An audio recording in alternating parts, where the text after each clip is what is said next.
Gotta get all this in me so we can talk scandal. That sounded nasty, but it's not. Okay, so Fitz, this episode is all Fitz.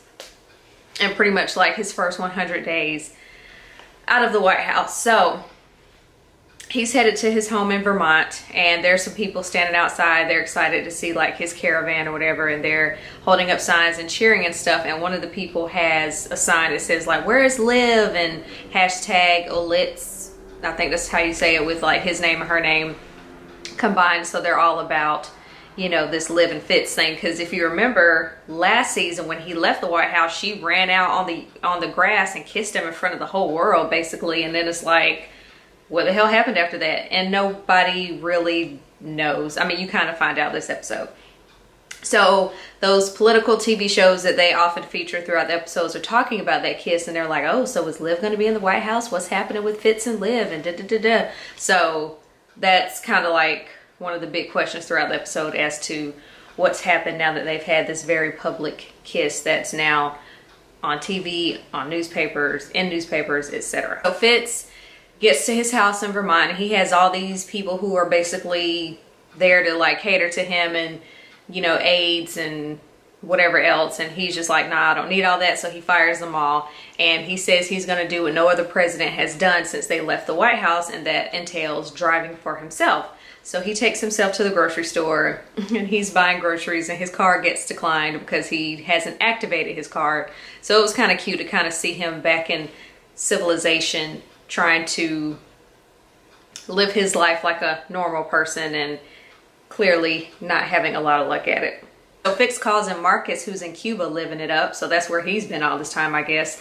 So he's in Cuba on vacation. He heads back to Vermont, and he and Fitz go on a jog, and they jog past this very wide open land. And he basically says that that is the spot where the Fitzgerald Grant III Presidential Library will be. So they're having like all these visions of what they think the space will look like and how big it'll be. So it's day 41, and Marcus tells Fitz that he needs to basically make a decision about how big of a role or little Liv will play in his presidential library, because again, everybody's talking about her. They know like what role she played with his administration, and now I think she's the White House chief of staff and all that. And he's like, you know, you need to decide, is she going to have a big role or a little role in this presidential library, because you can't not mention her. Marcus says that he needs to figure out what portion of their relationship he wants to highlight. Does he want to keep it professional, or does he want to get a little personal? Because obviously they got personal.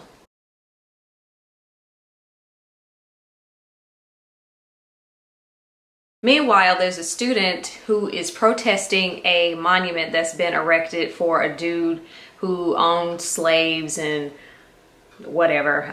So he's protesting outside of this monument, basically saying, you know, it's stupid and why should it be here? So he's slowly starting to get media attention for this stance he's taken to have this statue taken down. So Liv and Marcus are kind of observing, you know, this guy and this change he's trying to bring. So Fitz, still on his, you know, I'm a regular guy kick, he asks Marcus to go to a bar so they can have a beer. And in the middle of all that, they start talking about Melly, and he's like, you know, so what really went down between you and Melly? Which I think is kind of weird. Like, you're talking to the dude who knocked off your ex-wife, and you just want to know, like, I don't know. I thought that part was kind of weird, but Marcus basically said, look, she's cool, but she's focused on being president and she doesn't need any distractions.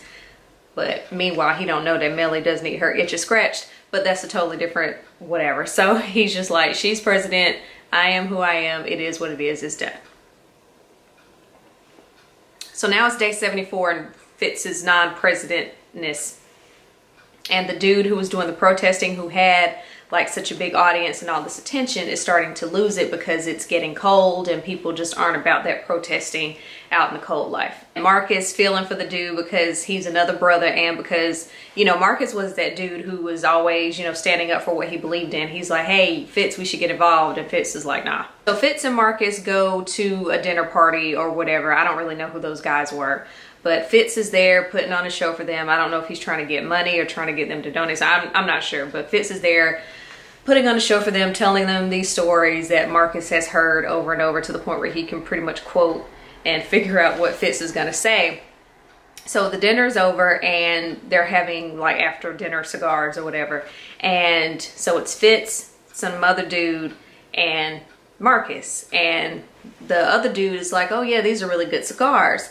And Fitz goes, yeah, Marcus got them while he was in Cuba. And the other guy goes, thanks, Chico. And when he said that, even I looked at him like, really? Really, motherfucker?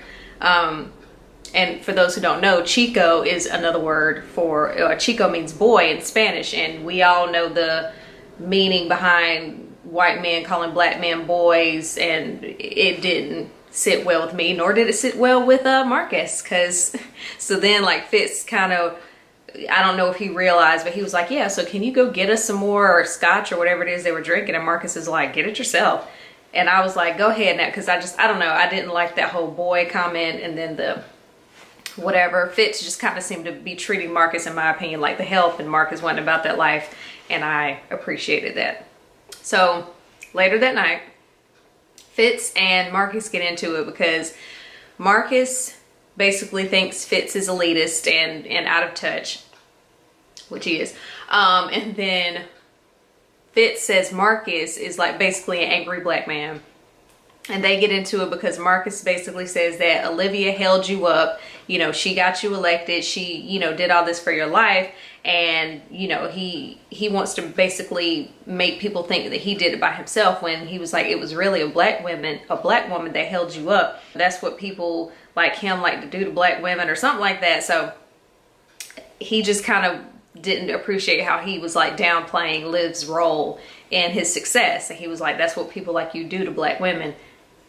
And Fitz gets on him because he's like, well, you know, you want to be an activist, but you basically don't have the power. You latch on to people who have power, and they basically do what most men do. They start fighting. Secret Service comes in and breaks it up. So I think it's safe to say that that was Marcus's 2-week notice. Like that was his resignation. I think it's safe to say, you know, some people put it on paper. Some people, you know, punch it out. Teach his own. So Marcus calls to tell Melly that he quit. And then he proceeds to tell her all these things that she already knows because she was married to Fitz. And she's just like, you know, there are stages to being, I guess, in a relationship, in any kind of relationship with Fitz. And she was like, you're in stage 2, blah, blah, blah. And she's like, stage 3 is when you realize that he has the magic and that, does she say? She was like, you'll see him in action and you'll realize that that's why you're there. That's why you signed on to like be with him. She basically said that he's a golden ticket and to basically tough it out, like man up. After the Marcus brawl, Fitz comes in and he finds that he has company in the form of Papa Pope. So Papa Pope, what is his real name? It'll come to me, but he's there. And he basically asks him if he's noticed anything weird, like any lights flickering or echoes or things like that, because I basically think that he's implying that Liv may be watching him, because I think he thinks that she's watching him.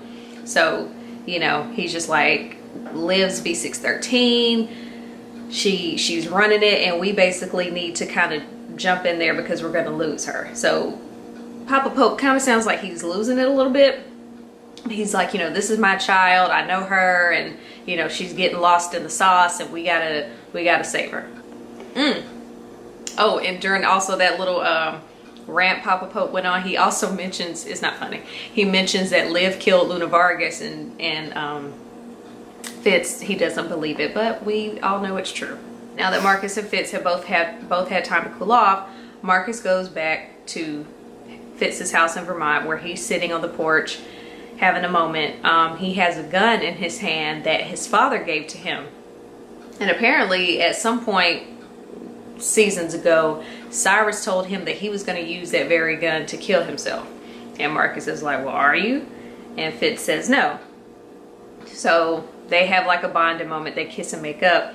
And Fitz asks if Olivia is everyone's world or is she just his world?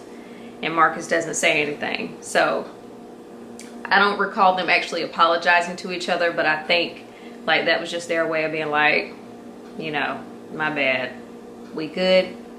Okay, so now that, you know, they are reunited and it feels so good, they decide to show up to the dude who's protesting the statue, who is now alone. Poor guy. He's freezing his ass off. And, you know, no one's kind of riding the wave with him anymore. So Fitz comes out, and of course, camera guys are still there for whatever reason. So I guess the only people who were out there with him were media. So Fitz shows up, and he shakes his hand. They take a selfie, and, you know, that pretty much just kind of got that like reignited the fire, if you will. So after Fitz makes this cameo and they, you know, get their message back out there, the young man is able to get a meeting with like local, what do you call them? Local, it'll come to me, like political people? Oh, lawmakers, that's what you call them. Ha! Fail. So yeah, he's able to get a meeting with some of the local lawmakers, some of the people who can work on getting the statue removed. The statue gets removed. People are happy. Oh boy, like he accomplished his mission. It's a good day. So Fitz, feeling accomplished, he wants to go see if his brown sugar is, you know, waiting with bated breath, and he goes to her home. He rings the door. She does not come to the door. Why does she not come to the door? Because she's on the elevator sucking face with Orlando. So they get to her floor.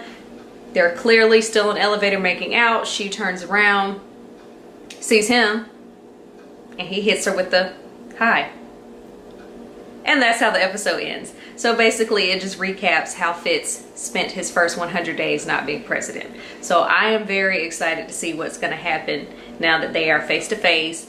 I'm a little annoyed that like neither of them really made any effort. Like over 100 days, did y'all not talk? Did y'all not text? Was it allowed? Like, why did you just leave her after she sucked face with you in front of everybody? Like, I just don't. I mean, I get what there's, you know, they wanted to let you know where he's been, but it still doesn't really, to me. I need to know why y'all didn't communicate. I need to know why you let her slip off with Orlando and with Jake in 100 days because you was slacking on your pimping. Like, how are we going to get this thing back together before the series ends? How are we going to make this work? Because right now y'all are killing me. But that's what episode 3 was all about. Fitz and where he's been and how Liv is slipping away, and very interested. Again, I'm curious to see how this whole thing is going to wrap up, because right now I feel like there's a bunch of different ways they can go. So what are your thoughts on how this season is going so far? Your final season, the final series, just how do you think it's going to end? Let me know your feedback. And while I have you, will you please subscribe? I'm trying to do something different. I'm still going to do other type of videos that I've done in the past. I'm just trying to keep it interesting on this channel. So if you could subscribe, I greatly appreciate it. And I will see you guys next week after I can't keep track of all these episodes, but after the next episode, I'll be back with the recap. Thank y'all for watching.